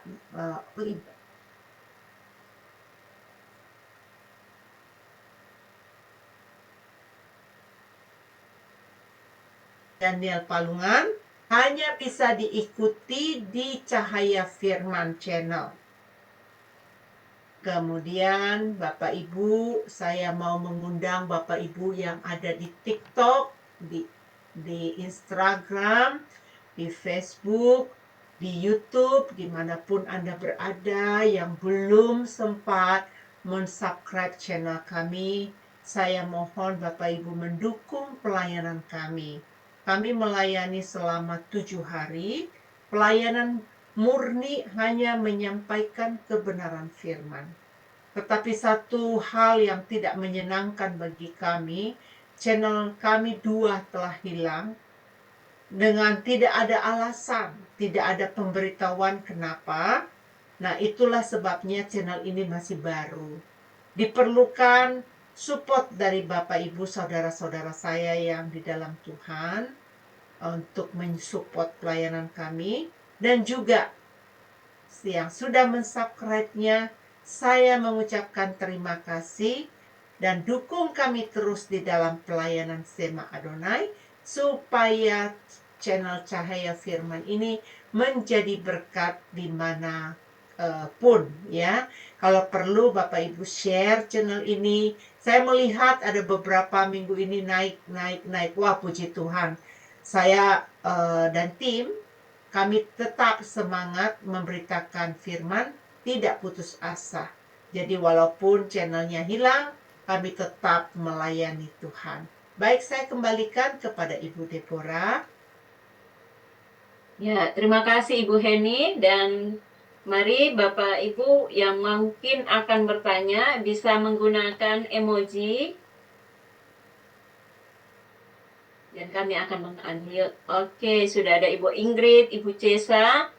Saya berikan kesempatan dulu pertama buat Ibu Ingrid. Silakan Bu Ingrid. Bisa langsung memberikan pertanyaannya kepada Ibu Grace, dan Ibu Grace langsung dapat menjawabnya. Baik, Bu Deborah, terima kasih. Bu Grace, saya mau bertanya, bagaimana caranya kita memulai pola yang baru dalam keluarga kita? Kan anak-anak saya sudah besar juga ya. Mudah-mudahan tidak terlambat ini. Agar kelak anak cucu kita bisa masuk dalam pola keluarga yang benar. Itu pertanyaan saya, Bu. Oh iya, baik. Terima kasih Bu Ingrid dan Bu Deborah. Thank you. Bagaimana cara memulai pola yang baru itu simple sebenarnya. Suami-suami harus kembali ke posisi semula sebagai imam, sebagai kepala keluarga, sebagai pemimpin. Jangan ikut ikatan ya, ikatan suami takut istri. Lalu istri-istri kembali ke posisi semula sebagai seorang perempuan yang tunduk pada suami, yang menghormati suaminya, tunduk pada suaminya, menjadi penolong yang sepadan buat suaminya. Suami-suami kembali ke posisi sebagai seorang ayah yang mengajar dan mendidik anak-anak. Istri-istri kembali ke posisi sebagai seorang ibu yang mengajari anak-anak, merawat, mengasuh, membesarkan, mengajari anak-anak, pengajar. Kalau suami pengajar dan pendidik, kalau istri pengajar. Ini ada ayat-ayatnya semua di Amsal ya. Lalu anak-anak kembali ke posisi mereka sebagai generasi yang mau diajar, generasi yang menghormati, taat pada orang tua, ketaatan orang tua di dalam Tuhan. Kalau semua kembali ke posisi masing-masing, maka itu kita sudah memulai pola yang benar. Ya, kalau keluarganya Bu Ingrid udah seperti itu, tinggal dilanjutkan saja. Tapi kalau belum, itu harus kembali. Saya punya kesaksian yang ingin saya bagikan. Jadi berapa puluh tahun yang lalu tuh saya pernah bikin les-lesan musik di Magelang sini ya. Jadi saya kan 8 tahun tinggal setelah menikah ya. 8 tahun di Magelang, 5 tahun di Madiun, balik ke Magelang 2 tahun, ke Kendari 4,5 tahun, ke Batu 4,5 tahun, Kota Wisata Batu, baru sekarang balik ke Magelang lagi. Nah, waktu 8 tahun dulu pernah tinggal di Magelang itu, entah di tahun yang keberapa itu murid les saya tuh 40. Banyak sekali murid saya. Nah, karena udah banyak murid les, kita bikin konser. Saya udah dikasih tahu suami saya, gak usah bikin konser mah, nanti kalau rugi siapa yang nanggung. Oh, gak tak dengerin omongan suami saya tetap bikin konser. Bener, rugi 8 juta. Pada tahun itu 8 juta itu sekarang mungkin uang 25 juta kalau sekarang itu. Banyak sekali, bukan uang kecil itu. Rugi 8 juta. Mulai dari saat itu saya kapok, saya gak berani melawan suami saya. Terus pernah itu lalu ya, saya mengajari seorang pendeta. Lalu suami saya udah bilang gini, ngapain sih mah gini. Dia udah kasih masukan. Apalagi dia aneh, seminggu masa minta belajar private 3 kali. Gak bener itu gini. Suami saya udah kasih masukan, saya gak peduli. Saya jalan terus. Ternyata bener pendetanya itu gak bener ya. Plagiator ya kan. Jadi saya tuh diajari Tuhan bagaimana untuk jadi istri yang tunduk pada suami, untuk dengar-dengaran, untuk memahami bahwa suami itu juga diberi kepekaan oleh Tuhan untuk berbicara kepada kita istrinya gitu ya. Itu jawaban saya, Bu Ingrid. Tidak ada kata terlambat. Kalau seandainya Bu Ingrid lebih dominan dari suaminya ibu nggak punya penundukan sama suami, seandainya, ini saya nggak bilang gitu ya, seandainya itu ibu harus cepat-cepat berbalik ke pola yang benar. Karena apa? untuk memberi contoh menantu-menantu dan anak-anaknya ibu kelak. Suatu saat kalau mereka menikah, mereka punya contoh yang baik. Jadi nggak ada kata terlambat untuk berubah. Seperti itu ya. Saya juga banyak dilatih Tuhan untuk bagaimana tunduk kepada suami saya. Baik, seperti itu Bu Deborah. Baik, Bu Ingrid. Terima kasih Gimana Bu. Bu Ingrid sudah? Puas Bu Deborah, terima kasih. Iya. Baik, puji Tuhan. Sudah ada penanya kedua, Ibu Cesa. Silakan Ibu Cesa memberikan pertanyaannya dan Ibu Grace akan langsung menjawabnya.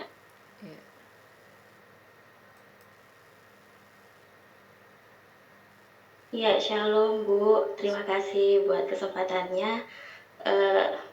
Saya sangat diberkati sekali dengan materi dari Ibu Grace hari ini.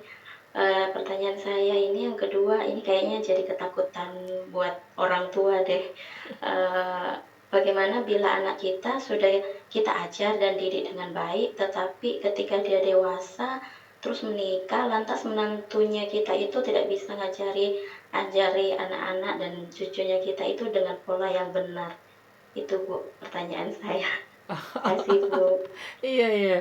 Wow, ini pertanyaan yang menarik ya Bu Jesa. Anaknya udah kecil nih, Bu Jesa udah mikir jauh ke depan nih. Bagaimana nanti dengan menantunya gitu ya.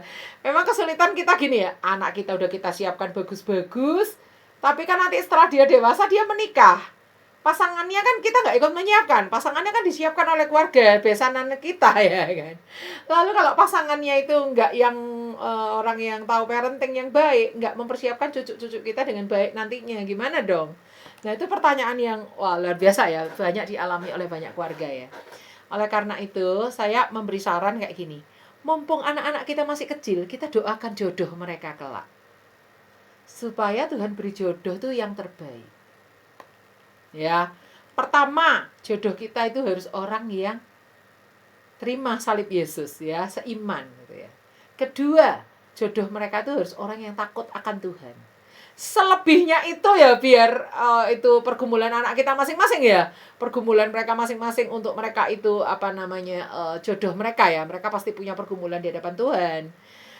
Tapi kita bisa menggiring lewat doa, mumpung mereka masih kecil ya Bu Cesa ini kan anaknya masih kecil-kecil nih, anak saya juga yang paling kecil Melody ini SMP kelas 2 sekarang. Mumpung masih kecil nih kita udah mulai doakan jodohnya dari sekarang, supaya Tuhan beri jodoh yang terbaik untuk mereka. Nah, nanti kalau mereka mau menikah, itu sebaiknya mereka mengikuti yang namanya konseling pranikah. Karena saya itu korban daripada gereja yang tidak memiliki konseling pranikah. Jadi waktu saya nikah, itu pendeta yang memberkati saya bilang gini, Grace, anak pendeta toh? Iya. Ari, anak pendeta toh? Iya. Dua-dua kalian udah sering baca buku tentang pernikahan toh? Iya Om, sering Om. Udah ya, nggak usah konseling-konselingan ya. Tanggal berapa nikahnya Om tandai biar Om nggak pergi-pergi. Ya udah gitu dong, nggak ada konselingnya, satu sesi pun nggak ada gitu loh ya. Nah, konseling pranikah itu penting untuk mempersiapkan sebuah pasangan untuk mereka itu nantinya memiliki pola parenting yang baik. Nah, saya rindu untuk konseling pranikah di gereja-gereja itu jangan cuma untuk kesiapan mereka mental sebagai suami istri, tetapi juga yang paling penting kesiapan mereka menjadi orang tua. Itu yang paling penting.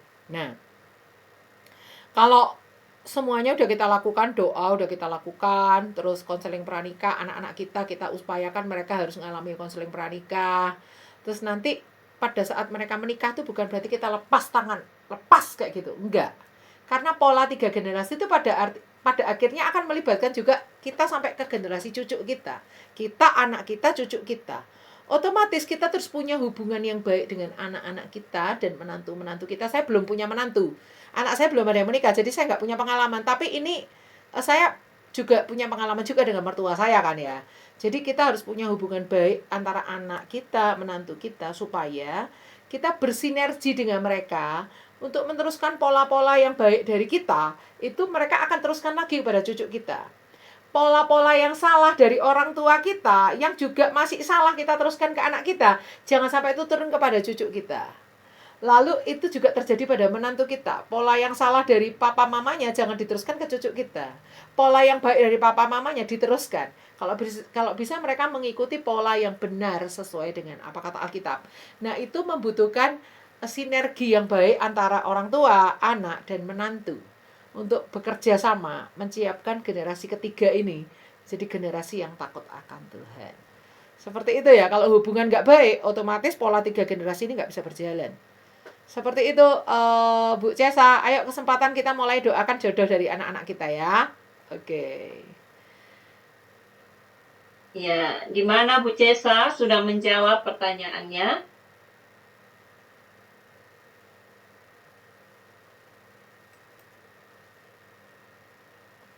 Masih termute kayaknya. Oke, mungkin sudah menjawab. Oh iya. Jadi harus didoakan ya Bu Grace ya. Iya. Puji Tuhan. Ada lagi penanya ketiga, Ibu Vika Yanti. Silakan Bu Vika. Ya, terima Nanti akan kasih. langsung dijawab oleh Ibu Grace. Iya. Baik, terima kasih Bu Deborah. Terima kasih juga buat Bu Grace buat materinya yang hari ini yang luar biasa. Ini mungkin saya juga belum punya cucu, belum punya mantu, tapi mungkin ini bisa persiapan ya dengan pertanyaan untuk yang ke depan. Jadi apa yang harus kita lakukan bila kita itu tidak bisa intervensi terlalu banyak kepada keluarga daripada anak mantu kita. Padahal pola asuh mereka itu salah kepada cucu-cucu kita. Itu mungkin pertanyaan dari saya, Bu Oh iya, Grace. baik, Terima baik. kasih. Terima kasih. Bu Vika ini kan ibu gembala ya. Mungkin dia juga menghadapi jemaat-jemaat yang udah sepuh, yang udah wanita-wanita, perempuan-perempuan yang udah punya cucu-cucu itu ya. Mungkin pertanyaan-pertanyaan itu akan memperlengkapi kita juga ya dalam melayani Tuhan, melayani jiwa-jiwa yang berbagai usianya, berbagai macam usianya ya. Jadi gimana caranya kalau anak kita udah menikah, itu kan kita nggak bisa intervensi terlalu banyak ya. Karena mereka udah nikah nggak mungkin kita atur-atur ya. Kamu tuh sama anakmu harus gini. Nanti anakmu tuh gini. Harus kamu ginikan supaya dia begini, begitu gitu ya. Nanti kalau kita terlalu banyak intervensi kan kita akan menjadi mertua yang cerewet, orang tua yang cerewet, terlalu banyak cincong gitu ya. Pasti itu akan menimbulkan keretakan, apalagi kalau menantu kita itu tipe orang dominan, nggak mau diatur-atur ya kan. Wah, tambah perang dunia itu nanti ya kan. Bagaimana caranya kalau mereka pola asuh pada anak mereka itu salah. Sehingga kita itu pada akhirnya nggak bisa intervensi terlalu banyak karena mereka udah menikah. Padahal kita tahu pola asuh mereka kepada cucu-cucu kita itu salah. Nah, ada beberapa tips nih dari saya nih. Yang pertama adalah kita memberi teladan bagaimana mengasuh cucu-cucu kita dengan baik. Contoh misalnya, anak kita itu nggak membiasakan cucu kita kalau mau makan cuci tangan dulu gitu ya. Nggak higienis, nggak bersihan gitu ya. Maka kita kasih contoh, ajak cucu kita cuci tangan. Yuk kita cuci tangan dulu sama Eyang, yuk sama Oma, yuk cuci tangan sebelum kita makan. Itu nanti menantu dan anak kita akan lihat, oh ngajari anak-anak cuci tangan itu penting ya ternyata ya. Mereka akan sadar sendiri gitu kan. Itu cara pertama, memberi contoh. Lalu cara kedua, kita bisa melakukan pendekatan tuh lebih banyak ke anak kita daripada ke menantu kita. Contoh misalnya kita punya anak laki-laki gitu ya. Lalu menantu kita perempuan gitu ya. Lalu menantu kita perempuan itu pengajarannya kepada cucu kita tuh kurang baik. Misalnya hari Minggu nggak ke sekolah Minggu, ya udah nggak apa-apa, anak-anak nggak dibimbing untuk kenal Tuhan, nggak apa-apa gitu ya. Maka kita adakan pendekatan ke anak laki-laki kita kasih tahu, dari kecil kan kamu diajak mama ke sekolah Minggu terus toh, iya, kamu rasakan manfaatnya nggak? Iya ada Ma, setelah kamu dewasa ini kamu berasa lebih dekat sama Tuhan nggak dari kecil? Iya Ma. Nah mama nanya, masalahmu apa sih, kenapa anak-anak hari Minggu nggak diajak ke gereja, cucu-cucunya mama ini? Nah nanti akan terjalin komunikasi. Nah, kalau anak kita laki-laki, enak. Kalau dia bertobat, dia akan pimpin segenap istri dan anak-anaknya ikuti jalan Tuhan. Nah, kalau anak kita perempuan, kita akan lebih pendekatan ke anak kita. Tapi kalau ke menantu tuh beda ya, nanti akan menjadi intervensi ya. Nah, kalau misalnya ke anak kan beda, ini orang tua dan anak ya, kita masih membimbing mereka selama kita hidup, kita masih diberi kewajiban Tuhan membimbing mereka. Karena Alkitab menganut pola 3 generasi. Beda kalau mungkin pandangan orang barat tuh beda ya. Mereka begitu anak menikah tuh benar-benar lepas, nggak tahu apa-apa gitu ya. Tapi itu bukan pola Alkitab. Dan saya tidak membela karena ini pola timur, enggak. Pola Alkitab tuh pola 3 generasi. Nah, sekarang kita lihat. Kalau anak kita perempuan, kita akan lebih push ke anak kita. Ini kenapa cucu-cucu mami tidak dibawa ke gereja, sekolah Minggu, hari Minggu gitu ya. alasan aku repot gitu ya. Kita bisa, apa yang bisa Mami bantu untuk nyiapin 3 anak ini ke sekolah minggu. Memang rempong ya hari Minggu ya. Mau rekreasi kan bisa diatur, rekreasi bisa sore, datang dulu ibadah pagi dan seterusnya. Jadi lebih pendekatan ke anak kita, supaya anak kita walaupun bukan kepala keluarga, seorang perempuan itu dikasih Tuhan kemampuan memberi pengaruh yang besar kepada suami dan anak-anaknya. Itu ya tips kedua ya. Yang pertama tadi memberi teladan. Tips kedua adalah pendekatan lebih ke anak kita daripada ke menantu kita. Yang ketiga adalah lewat doa. Kita doakan supaya cucu-cucu kita tuh dapat pengajaran yang terbaik dari papa mamanya atau anak dan menantu kita. Keempat, kadang-kadang kalau 3 langkah itu udah kita lakukan, mau nggak mau kadang-kadang kita juga harus mau nggak mau bertatap muka dengan menantu kita, ya, yang bukan anak kandung kita ya. Nah, itu kita harus ekstra hati-hati untuk bicara. Kasih tahu, Mami bukannya mau ngatur, Papi bukannya mau ngatur, tapi ini Papi Mami cuma memberi pandangan. Pandangan lebih baik anak-anak itu hari Minggu difokuskan untuk datang ke rumah Tuhan, supaya mereka kenal Tuhan. Ini contoh soalnya kayak gitu ya. Nah, itu dengan bahasa yang baik. Jangan ketus, jangan nyindir ya. Anak-anak hari Minggu gak diajak ke gereja, mau jadi apa anak-anakmu besok? Apa mau jadi perampok? Itu nggak bijaksana ya. Lebih baik kita ajak ngomong, makan 4 mata, ngajak makan, ngajak ngobrol dari hati ke hati, ajak menantu dan anak kita keluar ngobrol bagaimana pendidikan cucu-cucu Mami dan seterusnya. Kayak gitu ya, pendekatan dari hati ke hati. Jalin hubungannya baik dengan menantu, supaya apapun yang kita katakan tuh mereka juga mau dengar. Kalau hubungan kita jelek, kita ngomong apapun mentah-mentah diterima, ditolak mentah-mentah. Tapi kalau hubungan kita baik, itu mereka mau ngedengerin. Nah, berikutnya yang paling penting adalah masih terkait pertanyaannya Kak Cesa atau Bu Ingrid tadi ya.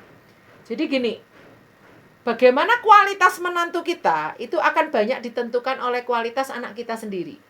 Kalau anak kita sendiri udah kita persiapkan kualitas yang terbaik, maka dia juga punya selera yang baik ketika memilih pasangan. Tapi kalau anak kita biarin aja bertumbuh tanpa arahan, menjadi orang yang nggak hidup intim dengan Tuhan, nggak takut akan Tuhan, ya jangan heran kalau menantu kita juga modelnya kayak begitu. Karena orang itu kecenderungannya akan mempunyai daya tarik-menarik kepada sesuatu hal yang senyawa, sejenis. Contohnya Maria itu waktu dikasih tahu malaikat Tuhan bahwa dia akan mengandung bayi Yesus, yang dilakukan Maria apa?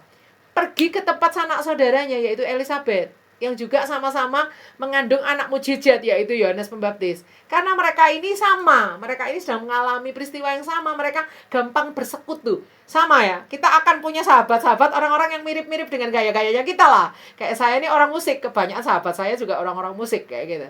Saya ini pembicara ya, kebanyakan orang-orang teman-teman saya itu juga pembicara. Kayak gitu ya, contohnya kayak gitu. Jadi, bagaimana kita punya mantu yang berkualitas, itu bergantung juga bagaimana kita mempersiapkan anak kita. Suatu saat dewasa itu dia berkualitas, sehingga dia juga punya selera yang selevel kerohaniannya dengan dia. Itu pada umumnya. Jarang sekali orang yang akhirnya mendapat kualitas yang ecek-ecek ya, kalau dia sendiri berkualitas. Seperti itu jawaban saya, Bu Vika. Beberapa tips dari saya semoga bisa membantu. Jadi memang menolong parenting anak-anak kita ketika mereka udah menikah itu agak hati-hati. Jangan sampai kita intervensi kepada keluarga mereka, tapi kita tetap menjalankan peran kita sebagai papa mama bagi anak-anak dan mantu kita, sebagai kakek nenek bagi cucu-cucu kita. Seperti itu Bu Wika. Itu memang susah-susah gampang ya. Tapi saya percaya dengan kasih sayang, dengan hikmat yang daripada Tuhan, kita pasti bisa melakukannya ketika kita sudah sampai pada level itu. Seperti itu Bu Wika. Ya, amin. Terima kasih Bu Grace. Iya. Apa masih boleh saya bertanya satu lagi? Boleh, silakan. Ya, silakan Bu Vika. Kalau tadi posisi kan sebagai, yang saya tanyakan posisi sebagai mertua atau sebagai, kalau sekarang posisi berbeda, bagaimana menghadapi antara generasi pertama dan generasi ketiga, dalam artian mungkin mbahnya dan cucunya. Karena kan begini, itu kan juga kalau kita lihat dari umur generasi sekarang itu kan jaraknya kan sudah jauh. Dari segi zaman saja, zaman dulu itu kan handphone tidak ada, sementara anak-anak kita sekarang pendidikan ataupun di sekolah juga kadang menggunakan handphone. Nah, jadi seringkali perbedaan ini jadi selisih paham gitu ya, selisih paham yang anak mungkin pegang handphone terus, tapi kadang-kadang terus anak itu menyelewengkan dengan bermain mungkin, tapi kadang juga mereka mengerjakan tugas di sekolah juga dengan handphone. Sementara generasi yang dulu itu kan mereka tidak mengenal handphone sama sekali ya dari dulu. Nah, cuman yang sekarang ini mungkin mereka hanya mengenal tentang bagaimana menggunakan handphone mungkin hanya dengan WA atau seperti itu. Nah, jadi seringkali terjadi tidak sinkron di sini hanya perkara kecil gitu ya. Nah, mungkin tidak hanya itu karena istilahnya berbeda generasi yang lumayan jauh dan kita ini ada di tengah-tengah gitu kan. Nah, bagaimana memposisikan kita sebagai yang ada di tengah-tengah itu? Kan tidak mungkin kita membela salah satu, nanti satunya sakit hati. Membela yang satu nanti cucunya sakit hati, membela cucunya nanti mbahnya sakit hati. Nah, mungkin menghadapi yang demikian itu gimana, Grace? Terima kasih. Iya, baik. Terima kasih Bu Vika. Pertanyaannya bagus banget ini ya. Jadi memang saya lagi terpikir kemarin itu ya, habis Lapidot, istri Lapidot nih mau materi. Apa saya sudah punya kurikulum sebenarnya Women ini. Tapi Bu Vika, untuk mempelajari ini nggak cukup jawabannya sekali ini. Ada satu materi namanya Bridging the Generation Gap, atau bagaimana menjembatani gap antar generasi. Itu saya punya materi bagus banget, pembukaan Rema Firman Tuhan, belajar dari gap generasi antara Elia dan Elisa. Ketika Elia dan Elisa ini dibawa Tuhan pergi, sebelum Elia ini diangkat ke surga hidup-hidup, di situ ada prinsip-prinsip generation gap atau gap antar generasi, itu bagus banget. Itu coba saya gumuli ya, apa mungkin akan kita bahas setelah materi Deborah istri Lapidot. Cuma saya bingungnya itu yang generation gap itu enggak cuma untuk woman, pria pun mau belajar itu boleh, karena itu juga menolong untuk kakek-kakek, nenek-nenek yang generasinya dengan cucunya begitu jauh ya. Kalau mamanya Bu Vika, Ibu Pujono ini adalah generasi baby boomers, generasi di atasnya generasi X ya. Sementara saya, Bu Vika ini kemungkinan besar generasi X. Kalau Bu Vika saya kurang tahu, kayaknya generasi X ya. Di bawah saya itu generasi Y. Dito, anak saya itu generasi Z. Melody masih generasi Z, ujung sama ujung, awal dan akhir, karena mereka selisih 10 tahun ya. Di bawahnya Melody, anak saya yang meninggal itu generasi Alpha. Generasi Alpha. Di bawahnya generasi Alpha itu ada lagi generasi apa sekarang ini? Generasi strawberry. Nah, itu karena generasi gap antar generasi ini dipengaruhi oleh teknologi yang nggak sama. Zamannya mamanya Bu Vika itu, Bu Pujono, setrika dulu masih pakai arang ya kan. Zamannya kita udah yang puteran ya kan, listrik dan diputer-puter, suhu bisa diatur. Iya kan, kadang ngeluarkan air, nggak perlu semprot-semprot, dari setrikanya udah keluar airnya. Udah beda gitu kan generasinya. Zamannya kakeknya Bu Pujono itu merpati pos, mungkin zaman dulu masih telegram gitu ya. Zaman kita sekarang sudah internet, udah beda lagi. Nah, itu ada materinya sendiri Bu Vika, penjelasannya nggak bisa dengan tanya jawab ini. Nanti saya konsultasikan dengan Bu Heni, apakah setelah kita belajar Deborah istri Lapidot, kita akan belajar itu, menjembatani gap antar generasi. Itu bagus sekali materi. Tentang Elia dan Elisa itu bagus banget. Nanti dilengkapi contoh-contoh seperti apa contoh-contohnya. Seperti itu Bu Vika, saya berdoa supaya materi itu bisa menjadi bagian kita ya. Baik. Amin. Iya, iya. Baik, terima kasih sekali. Iya Bu Vika, iya. Baik, mungkin nanti pertanyaannya di-keep dulu ya Bu Vika ya, di materi yang berikut.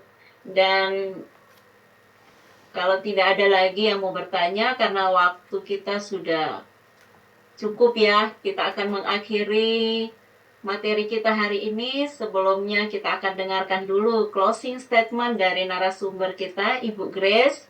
Silakan Bu Grace, nanti sekaligus Bu Grace menutup kita di dalam doa. Silakan Ibu Grace. Closing statement dari saya adalah, ayo kita menganut pola 3 generasi. Setelah anak-anak kita menikah bukan berarti kita lepas tangan.